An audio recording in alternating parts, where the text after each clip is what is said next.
خاکے بنا کر کمائی کرنے کے لیے گھنٹوں لوگوں کا انتظار کرتا تھا۔ علی ظفر کا انکشاف۔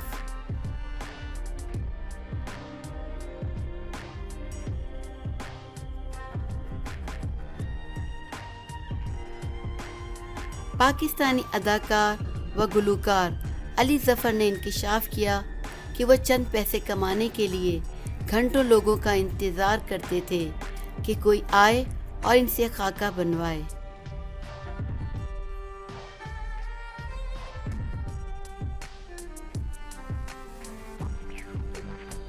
علی ظفر نے زندگی کو ایک نعمت قرار دیتے ہوئے کہا کہ ہم اپنی زندگی میں اٹھائے گئے ہر قدم پر غور کریں تو ہم خدا کا شکر ادا کرتے نہ تھکیں۔